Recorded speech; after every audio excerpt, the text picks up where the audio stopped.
think I introduced myself to everybody in here when you were learning, but I'm Alex Alterman. I'm a social media specialist at Buyers Creative.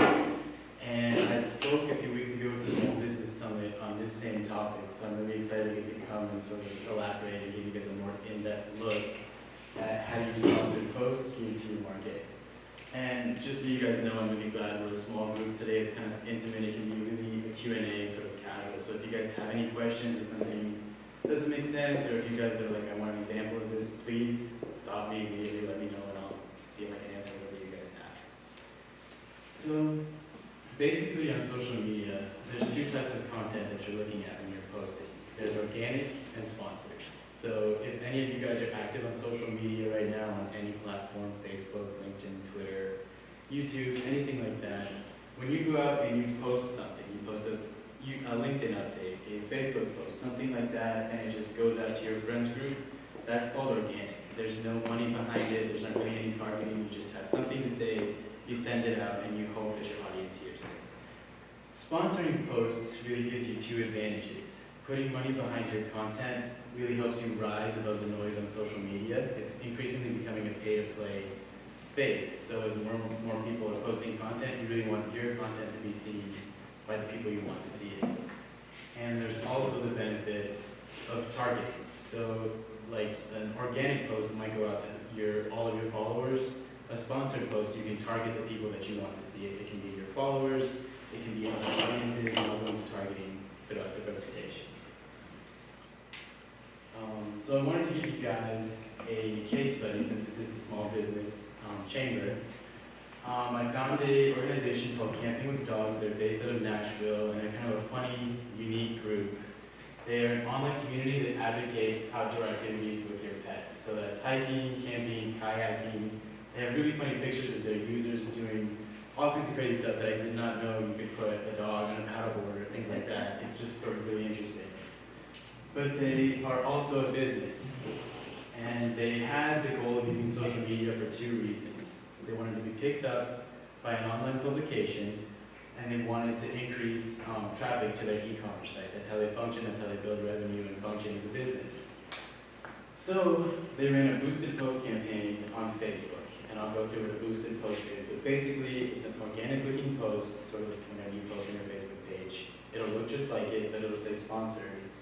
They ran a campaign for 5 months, and within that time frame, the first 2 days of the campaign, they made $8,000 in sales, and they made over 90,000 online sales in 2 months, and this was all attributed solely to their social media advertising efforts. So it's really like a big impact that advertising can have on social. Any questions so far? How much did that cost them? They were a smaller company back then, so probably several $1,000s of ad budget for 5 months, and they made tens of thousands of dollars in revenue. So it really shows that you can really stretch your advertising budget on social media, for sure. They didn't publish specifically what it was, though, but I'm guessing because they were smaller, it probably wasn't too much. So this is an example of one of their ads. As you can see, it looks just like a regular Facebook post. If you ever posted one with an image, this is what it looks like. And they were actually linking to a blog post called 25 Reasons Dogs Make the Best Camping Companions. So they followed some of the guidelines that I'm going to share with you guys. They had a really clear image, crisp, full of color, and there's people in it involved as well. And I'll go through why it's important to have people in your images on social media. So basically, one of the reasons that some people might be averse to advertising on social media or really getting in to social media in general is that it can get very technical. A lot of people might say, why do I care about what an impression is? What is reach reading? What is the click-through rate? There's lots of technical terms that sort of have people shy away from it, so I wanted to go through some of those with you guys today, just so we're on the same page as we're going through the presentation. So an impression is any time an individual sees your ad regardless of the action that they take. So when you log into Facebook or Twitter, that home feed where you see a bunch of advertisements, all your friends' updates, somebody liked a cat video, all kinds of things like that. Any view that you gave those posts, regardless of if you click on it, if you look at it for 1 second or 1 minute, that counts as an impression. An engagement is actually the more important metric, so that's any time someone engages with your ad. So So when you like something, share it, comment, retweet, anything like that, that's an engagement. And that's really what you're going for on social media to sort of prove the return on your investment. You want to see engagements with your content. Clicks are the total number of clicks on your ad, and this is kind of a tricky metric. It's anytime somebody engages with it, but say somebody just clicks on white space, say somebody exits out of it, all those other clicks that aren't necessarily those 4 metrics right there, those are included in clicks. Frequency is the average number of times your ad is shown to each individual user. So say somebody has a frequency of 2, that means they saw your ad twice. And if you see a higher frequency, that might mean that your targeting is too narrow because people are just seeing your ads over and over. So you have to work on targeting goals, which I'll go through. Reach is a metric that's mostly specific to Facebook, and it's basically impressions. It's the total number of people who saw your ad. It's the same metric, they just have their own terminology for how to define an impression. Spend, you guys might hear people talking about social spend, ad spend. That's basically the money invested in ads. So your campaign budget, that's your spend on social media. ROI, like I was mentioning before, that's the return on the investment. So say you spend $20 advertising something on social media, you want to see the tangible results of that $20. So do they get more traffic to my website? Do more people know about me now? Are more people engaging with my Facebook page? You want to be able to see those tangible results that prove the return on your investment. And COI is kind of a unique metric. It's the cost of inaction. So it's sort of what it's costing you to not be active on social media. So say your competitors are on social media and they're doing it well. It's the number of people or the revenue lost to people that are active while you're not on social. Is that just what they're all spending and you're not? It's basically what you're losing, the customers that you're losing out on. Basically, it's like these 50 people are active on my competitors' pages, they're not talking about me at all. So it's those people, or maybe the money they're spending on their website that you're not publishing. It's really just any action that people are doing for other competitors that they're not doing because they're not on social media. And Facebook can give you those metrics? That's more theoretical, that they can give you everything. The ROI is more something that you come up with on your own, you can look at it after. Yeah, spend, but the other ones, like frequency, reach, spend, impressions, engagements, those will all, Facebook can give you all of those as you're running campaigns. Okay. Now, the COI, the cost of inaction, does that just kind of compare you to the dollar sales that? The COI cost, it's not really something that is a dollar value, it's sort of more of like, in theory, who am I missing out on Okay. that are attracted to my competitors on social media? It's sort of, it can be a dollar amount of people, it's more in theory, it's like, what's my cost of not being active? Okay. And the call to action, I know this is a lot of terminology, this is the last one, I promise. The call to action, I think, is the most critical portion of any advertisement that you do. These are those little trigger verbs that are going to get people to do what you want them to do. If your ad is for a video and you say watch now, it's those little things, I'm sure you guys have seen them, read more here, find out more here, shop now. It's the little verbs right before a link or right before an image that motivate people to do what you want them to do. So I have some general tips for ad writing on social media, and these can really apply to all of the platforms that I'm going to talk about today. And today we'll go through LinkedIn, Facebook, and Twitter. But like I said before, you definitely want to have a call to action. If you have something like, I have a t-shirt and it's $10, and that's all your advertisement says, that's great, but why do I care if the t-shirt is $10? But if I have a t-shirt, it's $10, buy it now, it's on sale, that'll tell me, okay, this t-shirt's a good price, I need to go ahead and buy this. I need to do the action that they're calling me to do. You want to highlight benefits or special offers. So basically, if you have a special promotion going on, and this also goes along with differentiating from competitors, you want to be able to show what makes you different from the competition. Maybe you're the only person in Tulsa that does this. Maybe you do it at half the price. Maybe you do it better than anyone else. You want to definitely outline what makes you different than your competitors. Time sensitive and urgency. So this is definitely promotion based. If you have something that's only a week long promotion, you definitely want to make that clear on social media. So say your t-shirts are only on sale this week only, buy it now. Today only, buy it now. Or even as close as just within this hour, thanks for seeing my ad on social, check out my product. You really want to display that time sensitiveness, that urgency, to build impulse in your consumers. With regards to images, like the one that I showed you for camping with dogs, you want it to be simple and eye-catchy.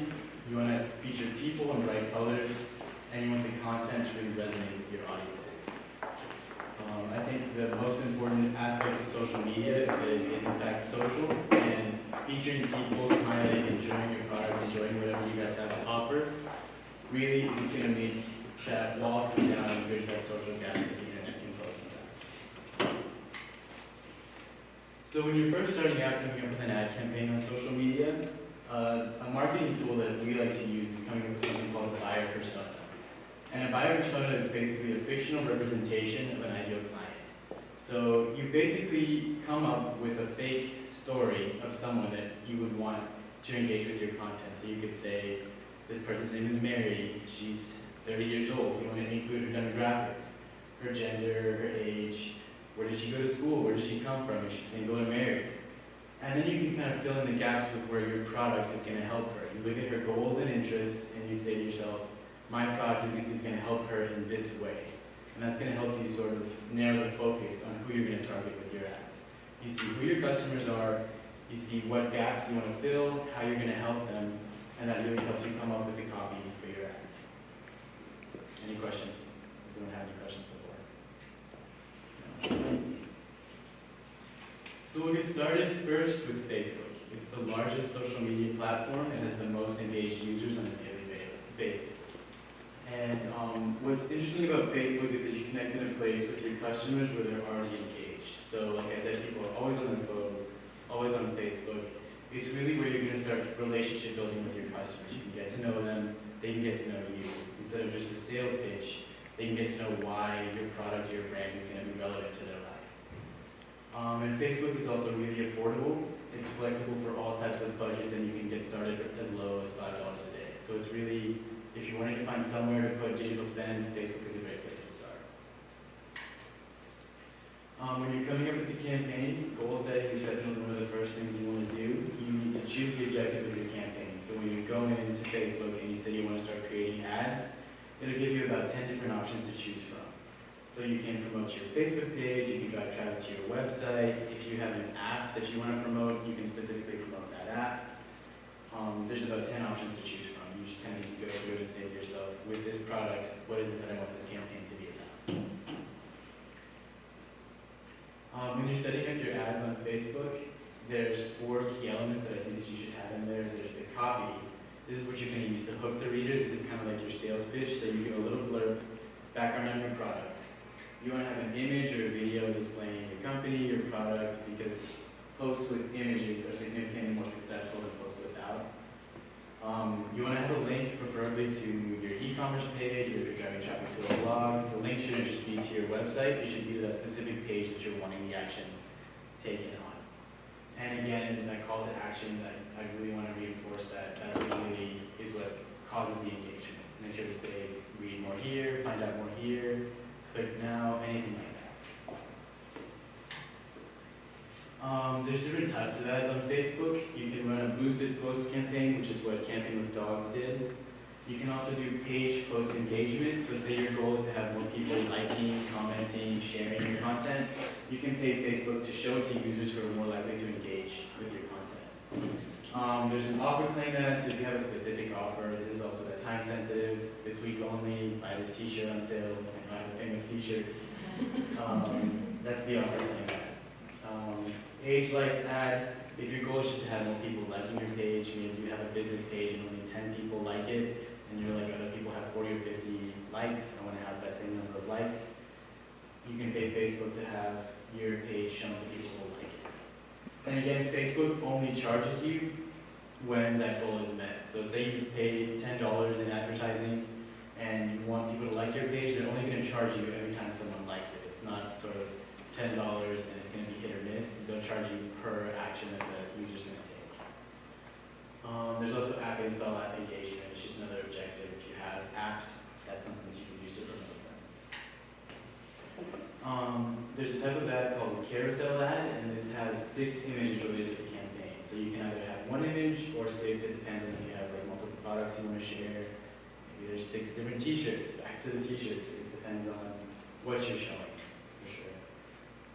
And you can upload your image Facebook also gives you an option to upload from their stock image selection. I personally would definitely argue against that because there's no way to know if somebody else has used that same image in their ads.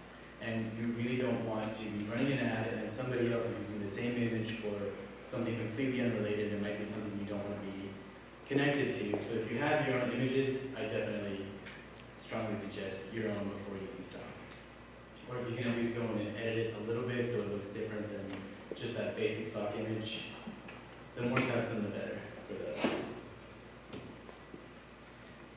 When you're coming up with copy, like I said, this is really the sales pitch and the main content of your ad. You want to include the call to action, and those can be points like learn more, shop now, watch more.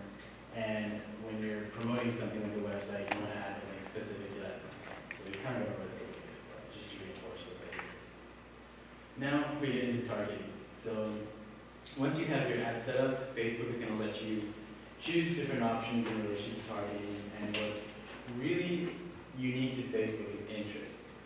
So when you're going through, you can choose based on location. You can say, I want to target to people in Tulsa, Oklahoma. I can target specific area codes. I can target the whole U.S. You can target global. It can really go anywhere. And the bigger the area, usually the more expensive the targeting, the more expensive the campaign is going to be. You can also target by demographics, so age, gender, marital status, things like that. But interest is where you can go in and target what people have actively said they're interested in on Facebook. So I'm sure you guys have gone in and liked pages. You've said you like the other version? Yeah. Oh, sorry. You can go in and if you've said you like, say you like drawing or something like that, you can target people who have said that they like drawing. So it can be specific to the interest that you're looking for. You can also target by behaviors, and this is actually offline behaviors. So Facebook can actually go in and see what people are doing outside of Facebook. So say I'm sure you guys see lots of ads for like Amazon or things like that, and you're like, I didn't look that up on Facebook, how's that here? You can go in and see your other online activity and tailor your ads to that as well. You can also do it based on the connections. So say you want people who all like a certain page, or they're all fans of a certain person, you can target those people as well. And custom audience, you can really just tailor any of these options into one really targeted audience based off of what your goals are. The next step would be setting a budget, and advertising on social media works on a bid system, kind of like eBay. So basically you're bidding for a few. There's all kinds of people posting content all the time at the same time. And what you're paying for is for your ad to be shown above everyone else's ad. So costs can vary from 30 cents per click to $5 per click. It really depends on your industry and depends on who you're targeting. But I always suggest starting small at the beginning. When you set up a campaign, Facebook will give you a suggested budget on there. If it's a small number, don't say to yourself, like, this isn't going to get anywhere. I definitely think start small, maybe $5 to $10 for an ad campaign. See what kind of results you get, see how people react to your content, and then when you see what's successful, you can start increasing your budget. Remember definitely to set a daily or lifetime budget and start and end dates, because basically you put your credit card info or like a direct deposit onto Facebook, and if you, excuse me, if you don't tell them to stop running your campaign, they're going to keep running it indefinitely until that content grows flat. So they can keep charging you and charging you. You don't want to get a bill for $2,000 on a campaign that you thought was going to last 2 days. So definitely set start and end dates on your campaigns, for sure. And Facebook gives you two options. You can either set the bid automatically, so they'll suggest the optimized bid amount where they think that they can guarantee your bid will win. Or you can choose the parameters, so you can say, I'm not willing to pay more than $3 per person. So if it's going to be more than that, I don't want that. So you can set a maximum as well.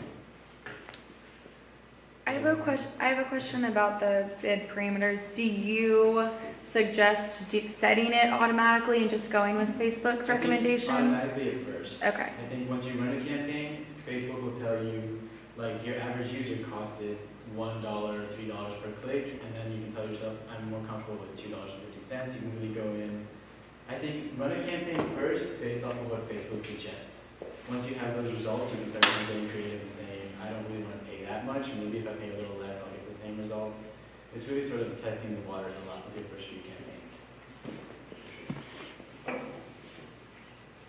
So this is actually an example. I want to show you guys what a promoted post looks like. We ran an ad campaign for Buyers Creative.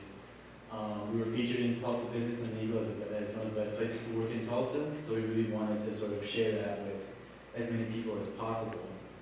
And if you look at the bottom sort of third of the screen, there's an orange bar, half of it is white, half of it is orange. That left half represents the people that would have been reached organically. So if we hadn't paid for this content to be shown to more people, we would have reached half as many users. That dark orange bar shows how many people were reached as a result of our ad spend on this. And we kind of didn't follow the rules of not being too cluttered and not too many people. There's a lot of stuff going on in our pictures, so we just kind of live and learn with things like that. But we have, as you can see, the copy up there, there's a link, and then it says read our article from Tulsa Business and Legal, so that's our call to action there. Why didn't you tag everybody that was in there? We did, it just didn't show up on the screenshot. Okay. Well, you like hover your mouse over or have other people tagged in there. There would have been a lot going on if all the names popped up. So, I'll keep it clear. And definitely tagging is something important too. When you tag people, it shows up on their feed, so that's just one more way to get a little bit more reach out of the people that are already involved. So that's a great thing. So that was Facebook advertising. And next is Twitter. Twitter has 300 million monthly active users and 500 million tweets sent every day. And I know a lot of people might not be using Twitter right now, so what's unique about it is that you connect in real time and connect with context. It is a micro-blogging site, so your little posts are limited to 140 characters, so it's really up-to-the-minute updates if that's what you're wanting to do. If you have promotions that are really time-sensitive and you just want to give little short blurbs about what you're offering, that's where you would go with Twitter.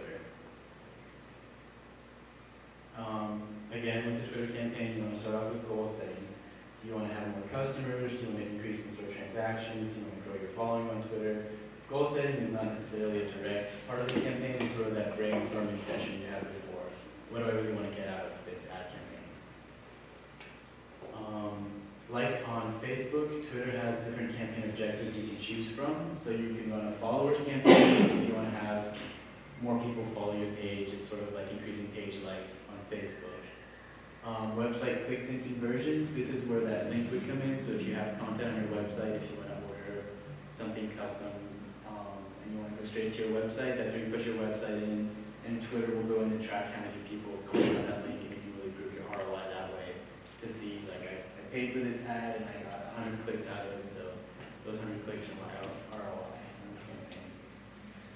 You can also have a campaign for tweet engagement, so if you want people liking and sharing and commenting on your content or replying on Twitter, it's sort of like a post-page engagement on Facebook. These two platforms really sort of mirror each other a lot in terms of what you can do with an ad campaign. App installs engagement is the same as Facebook. If you have an app you want to promote, that's what you would use that for. Leads on Twitter is a little bit more technical, and you might have to go in with your web developer and install code on your website to see how many leads you got from your Twitter page. So that's sort of, if you're really into digital advertising and web design and are familiar with your web design team, leads on Twitter is a campaign you can use to get really nitty-gritty numbers for who's coming to your page based off of Twitter. And video views, there's also video views on Facebook. It's just if you have a video, special promotions, a special little clip you want to promote, video views is what you would choose for that. There's different ad types you can do on Twitter. So the big three are promoted trends. So I'm sure you guys have heard of hashtags. It's really sort of those little specific words that you want to relate to a topic. So hashtag small business connection if you're talking about SBC. You can promote them. So when you go in, when you log into your Twitter page, what's trending will show up on your page, but it might say sponsored and have a hashtag. So you can come up with a hashtag for your company, pay for people to start using it, pay for people to realize that you want to get your name out, and that hashtag can be brand specific. Promoted accounts, so this sort of is like a page likes account on this one. You can promote your account, build your following quickly. And promoted tweets, this is sort of like that sponsored content, boosted post. This is going to be the organic looking tweet that you put money behind to have more people see your content. Setting a budget is really similar to Facebook. It's priced similarly. You set a total budget or a daily maximum. It works with automatic or maximum bidding. So like you said, should you set an amount on your own or go with whatever Twitter or Facebook suggests, they'll give you a suggestion. I would definitely go with that first. Run a campaign, see what your numbers are, and then play with what maximum you're comfortable with. There's also target bidding, so if you want to specifically bid for clicks or likes or retweets or follows, you can set that specifically as well. There's targeting on Twitter as well. You can target based on interest, but it's not as specific as Facebook. People aren't as likely to share those things on Twitter as they are on Facebook. It's more personal on Facebook. You can target based on other pages' followers, tailored audiences, which are ones you've come up with specifically. You can target based on the demographics like geography, language, and gender. And you can also target based off of keywords. So that's if Twitter is really an active conversation. People are actively speaking about different topics, and sort of once an idea is not being talked about, it kind of falls flat. So you can search for people who are actively talking about Small Business Connection. Maybe somebody here is tweeting about us right now. You can target people who are actively speaking using those keywords on Twitter. And this is an example of our Twitter ad that we ran. It's for the same content as the last one. It looks a lot like the Facebook ad, but as you can see, the copy is a lot shorter. Twitter limits you to 140 characters, which is sort of a brief sentence. So brevity is really key with Twitter. And that's sort of one of the challenges, is finding a way to be concise, but also still keep your meaning in what you're talking about on Twitter. So that takes some practice and getting used to.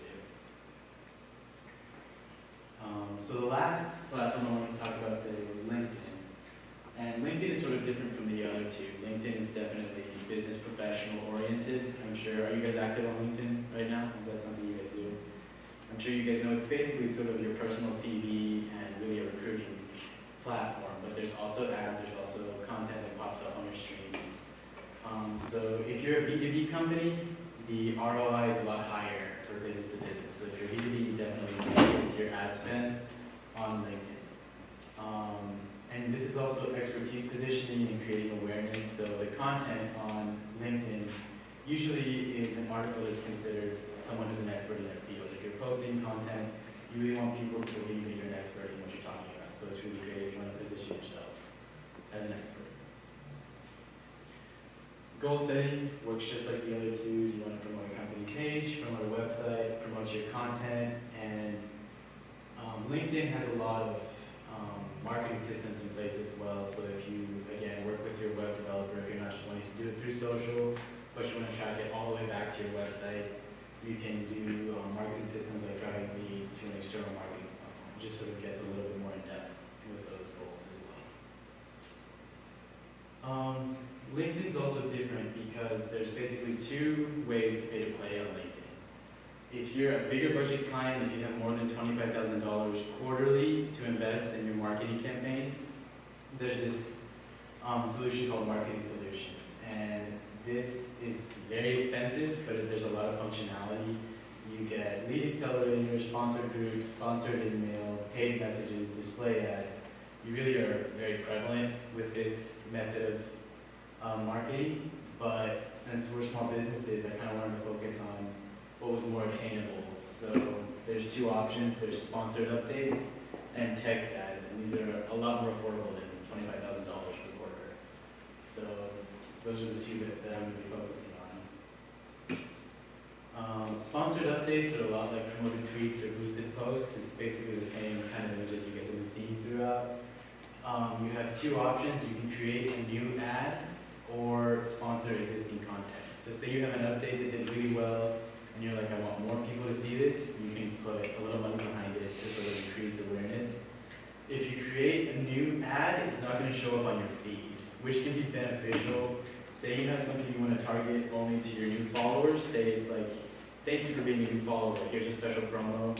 You don't necessarily want everyone to see that, so that's when coming up with a direct sponsored content ad would be best.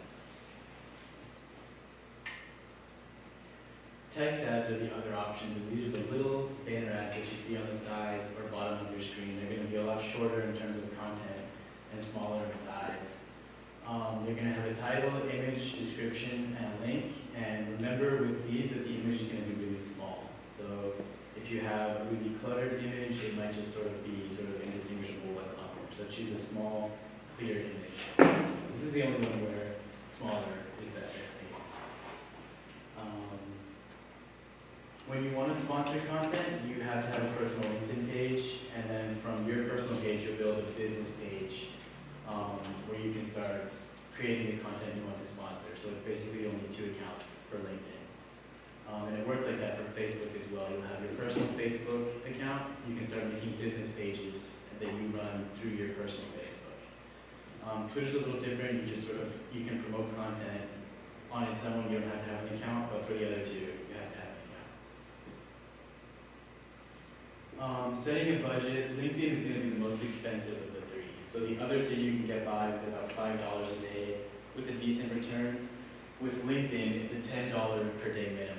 And it's going to be a lot more expensive. The cost per click or cost per reach, cost per engagement is a lot higher. So we ran a campaign and it was, I think, we got 1 or 2 clicks for $30.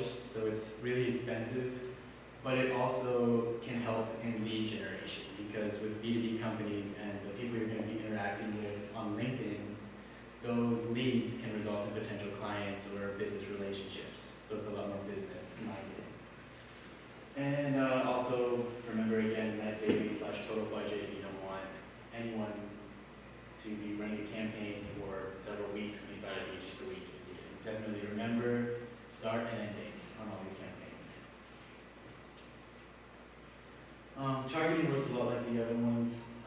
You can target by location, language, company, and since it's business related, you can target based off of job titles. So if you're looking for executives, CEOs, maybe entry-level people, if you're recruiting, this is really where you get, if you're wanting to promote the business side of your company, focus on LinkedIn ads for sure. And you can look at fields of study, degrees, skills, all those sort of work-related demographics. With LinkedIn, you really want to target your audience. Make sure you get your targeting correct. There's over 350 million users, and you don't want to waste your money on people who have no interest in your content. So really make sure you've targeted and set up your ads well to be displayed to people who are going to give you a good ROI. LinkedIn also has a feature called audience expansion. So when you filled in your whole targeting methods, things like that, they'll say, hey, we think you might have missed this sector of people, so if you want, we can target them as well.